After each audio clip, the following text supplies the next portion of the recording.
नमस्कार, मैं हूँ आशीष श्रीवास्तव और आप देख रहे हैं यूपी तक। सुर्खियाँ लेकर हाजिर हूँ आपके सामने।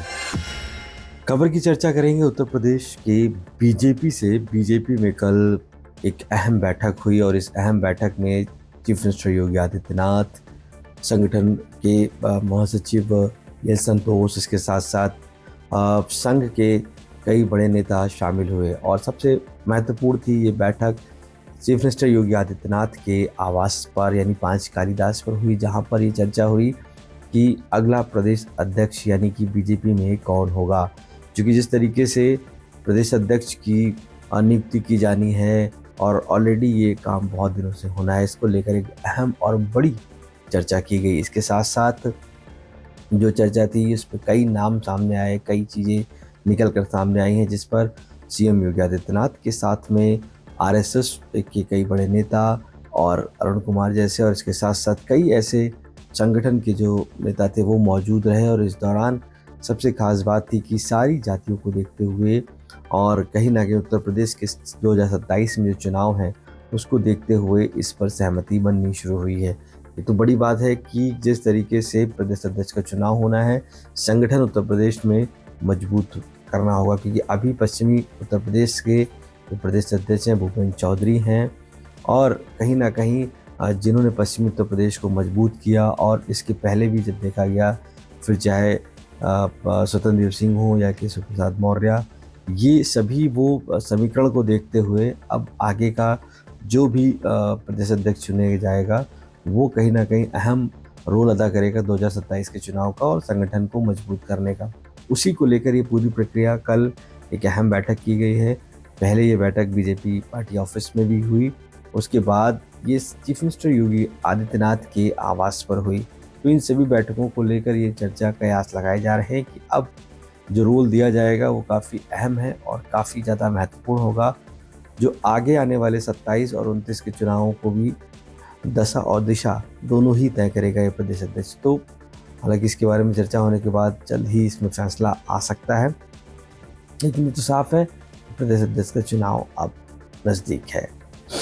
इसके साथ साथ वहाँ पर एसआईआर से भी जुड़ी हुई चर्चा हुई कि जिस तरीके से उत्तर प्रदेश में एसआईआर हो रहा है उसको लेकर पूरी तरीके से जो फिल्टर चीज़ें सामने आ रही, जो वोटर्स जो नए नाम आ रहे हैं या पुराने नाम काटे जा रहे हैं, उनको लेकर भी चर्चा हुई। किस तरीके से और मदद हो डीएम्स को, किस तरीके से और लोगों तक, मैक्सिमम लोगों को इसमें जोड़ा जाए जो इससे नहीं जुड़ सके हैं। तो इस तरीके की भी एसआईआर के बारे में चर्चा हुई। और सबसे बड़ी बात है कि रोहिंग्या और बांग्लादेशियों को लेकर भी चर्चा हुई कि किस तरीके से जो अवैध प्रवासी हैं वो रह रहे हैं यहाँ पर, उनके खिलाफ क्या कार्रवाई, इस तरीके की बैठक हुई। तो ये बहुत महत्वपूर्ण बैठक थी। अगली खबर की तरफ बढ़ेंगे। उत्तर प्रदेश के शामली ज़िले से है मिथुन नाम का एक जो आरोपी है, उसको एनकाउंटर में ढेर कर दिया गया, जिस पर कई मुकदमे दर्ज थे और यहाँ तक जो कांवड़ यात्रा के दौरान महिलाओं से लूट और हत्या के मामले भी हैं वो भी दर्ज थे। इसके अलावा उत्तर प्रदेश से बाहर तमिलनाडु और अन्य जगह पर भी कई ऐसे लूट, हत्या, रेप के मुकदमे दर्ज थे, जिसके बाद उसके पास से, उस आरोपी के पास से कार्बाइन बरामद हुई है। तो समझ सकते हैं कि कार्बाइन लेकर ये अपराधी चल रहा था, जिसको एनकाउंटर में पुलिस ने शामली ढेर कर दिया है। और आगे की इसमें और जानकारी भी की जा रही है, क्योंकि इसके साथ का जो एक साथी था वो फरार हो जा चुका है। और ऐसे में इस दौरान जब ये मुठभेड़ हुई और सरेंडर करने के लिए कहा गया था, उस दौरान जब सरेंडर नहीं उसने किया और उल्टा पुलिस पर फायर की, तो पुलिस का एक जो कांस्टेबल है जो वो घायल हो गए इसमें, जिनको उपचार के लिए हॉस्पिटल ले जाया गया।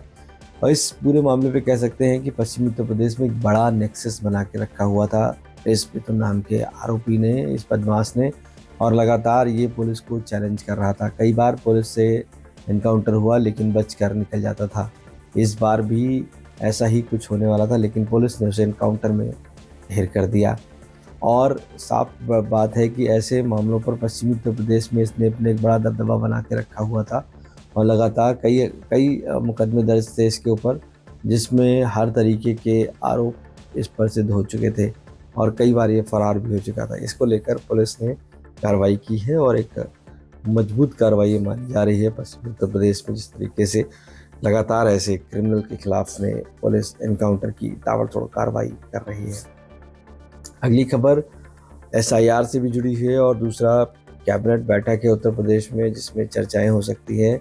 इसके अलावा जो अवैध बांग्लादेशी हैं उनको हटाने की बात चीफ मिनिस्टर योगी आदित्यनाथ ने की है और उसमें सबसे बड़ी बात है कि जो अवैध बांग्लादेशी या रोहिंग्या हैं उनके लिए डिटेंशन सेंटर तक बनाने की बात कही गई है। आज कैबिनेट बैठक है, उस पर संभावना है कि चर्चा हो और कहीं ना कहीं इस पर कुछ पास हो। तो लेकिन ये तो ज़रूर है कि एक तरफ तो अवैध बांग्लादेशी जो रह रहे हैं उनको आइडेंटिफाई करना, इसको लेकर कोर्ट ने भी ऑर्डर किया है स्टेट गवर्नमेंट को कि वो जल्द से जल्द ऐसे लोगों को आइडेंटिफाई करके उसकी रिपोर्ट सबमिट करे कि आखिर ऐसे लोगों के खिलाफ क्या कार्रवाई हुई। ये सबसे बड़ी बात है कि एक तरफ कोर्ट ने ज़रूर स्टेट गवर्नमेंट से पूछा है क्योंकि इसके लिए पीआईएल दायर हुई थी। पीआईएल में अब जो तिवारी हैं उन्होंने ये पीआईएल दायर की थी और कहीं ना कहीं इस पूरे मामले को लेकर अब कोर्ट भी सख्त नज़र आ रहा है। सबसे बड़ी बात है कि इस पूरे मामले पर आधार कार्ड की एक लिस्ट जो है वो कोर्ट ने यूडीआई को भेजा था, जिसमें यूडीआई ने उन सभी फेक बताया था कि ये सारे आधार कार्ड हैं जिनके खिलाफ बड़ी अब कार्रवाई की जाए और उनके खिलाफ मुकदमा दर्ज किया जाए। तो ये अवैध बांग्लादेशी और रोहिंग्या जो रह रहे हैं उनके लेकर एक बड़ी अपडेट है उत्तर प्रदेश में कि अब उनको हटाया भी जाएगा और उनको हटाने के लिए तेज़ी से अब ये कार्य उत्तर प्रदेश की सरकार और कोर्ट के बाद इंटरवेंशन के बाद ये सब चीज़ें शुरू हो गई हैं। एसआईआर की तरफ बढ़ेंगे। एसआईआर अब 12 तारीख तक हो गया है, चूँकि अब जो 4 दिसंबर था लास्ट डेट उसको बढ़ गई है। ऐसे में बीएलओस को रिलैक्स दिया गया है। चीफ इलेक्टोरल ऑफिसर नवदीप रिनवा ने बातचीत में ये भी कहा है कि किसी भी बीएलओ को ज़्यादा प्रेशर ना दिया जाए और उनको काम के साथ अगर किसी एक अन्य शख्स की ज़रूरत है तो वो भी लगा दिया जाए। यानी कि जिस तरीके से रिपोर्ट उत्तर प्रदेश में आ रही थी उसको लेकर भी अब साफ किया है कि अब ऐसे बीएलओस जो परेशान हो रहे थे उनको लेकर कहा गया है कि वो उनकी मदद के लिए किसी एक शख्स को खड़ा कर दिया जाए और साथ ही साथ अगर इस कार्य में कोई दिक्कत आती है उनको छुट्टी लेने में, तो अगर उनकी स्थिति ठीक नहीं है तो उसको देखते हुए छुट्टी भी दी जाए। ऐसा नहीं है कि वो मानसिक और शारीरिक दबाव के चलते इस कार्य को करे।